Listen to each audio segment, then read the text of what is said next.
Salutations voyageurs, salutations voyageuses, et bienvenue sur le voyage compté.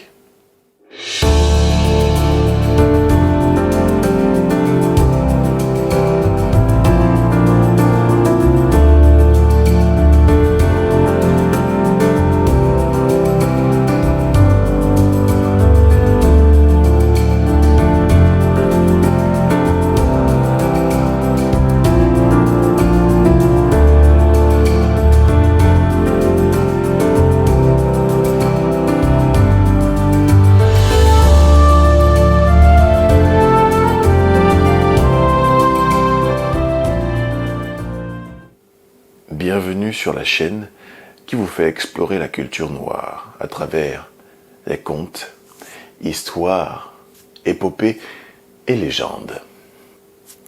Aujourd'hui, nous revenons sur un format plus doux que le dernier. Je reviens donc à ce que je fais de mieux, conter des histoires.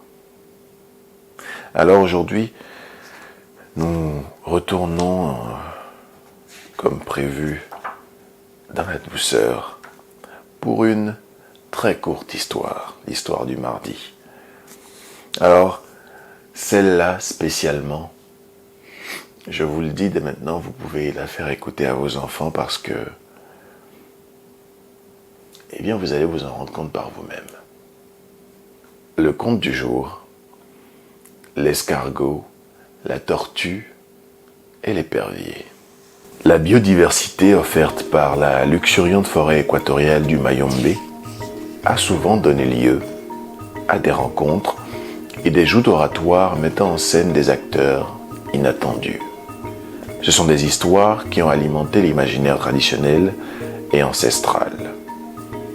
La sagesse qui en a découlé est d'une actualité toujours renouvelée. Nous allons la découvrir à travers ce conte. L'escargot, la tortue et l'épervier se connaissaient pour s'être rencontrés plus d'une fois dans les mondanités de la forêt. L'épervier, expert dans l'art de la voltige, ne parlait jamais à ceux qui n'avaient pu s'élever au-dessus du sol. La tortue, quant à elle, prenant toujours le temps de faire ce qu'elle avait à faire, se coupait souvent du monde et était encline à une certaine indifférence sur ce qui se passait autour d'elle. Elle n'avait même pas d'attention pour une créature qui aurait pu ressembler à l'escargot, lequel était bien lent et préférait se balader avec sa maison parce qu'il avait peu confiance envers les autres. Ce jour-là, ils se rencontrèrent tous les trois à un carrefour et après les salutations d'usage, l'escargot dit à la tortue : « Fais attention, voilà le chasseur qui ajuste son fusil pour tirer sur l'épervier.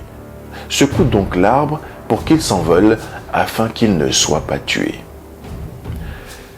La tortue, égoïste et indifférente, rétorqua : « Mais en quoi cela te concerne-t-il ? Laisse l'épervier se débrouiller, c'est son affaire. » L'escargot insista : « Je t'en supplie, nous courons tous un grand danger. Fais-le, sinon nous allons tous être inquiétés. » La tortue reprit son chemin, sans se préoccuper des suppliques de l'escargot.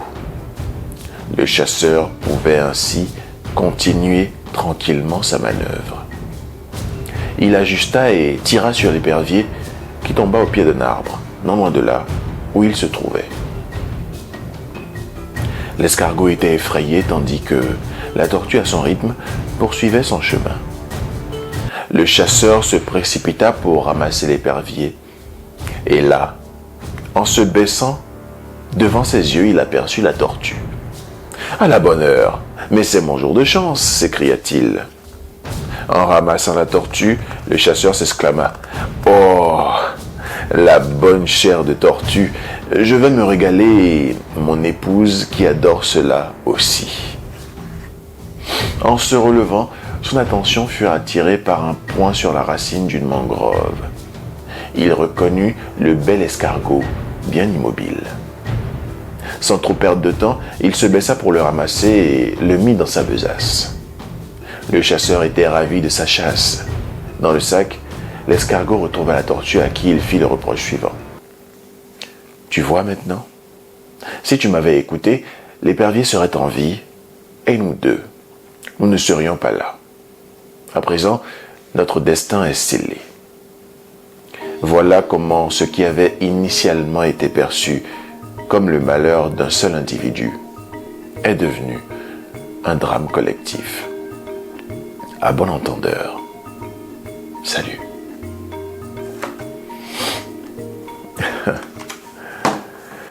Que dire? Décidément, les contes sont pleins de surprises. J'ai lu le titre et j'ai cru que ce conte serait délicat. Mais l'est-il vraiment? Qu'en pensez-vous? Qu'avez-vous retenu de ce conte? En attendant que vous me donniez votre réponse dans la barre des commentaires, n'oubliez pas de ne pas hésiter à vous abonner, à partager la vidéo et à m'aider à faire grandir notre communauté. Je vais, dans la journée, lancer les sondages, les votes pour le livre Contes et légendes du Bénin. Alors, je compte sur vous pour voter. Votez massivement pour désigner entre Yael et Dalanda qui vous a le mieux convaincu. Voyageurs, voyageuses, un plaisir de partager ces épopées contées avec vous. On se retrouve vendredi à 20h30 pour un live d'anthologie. Et jusque-là,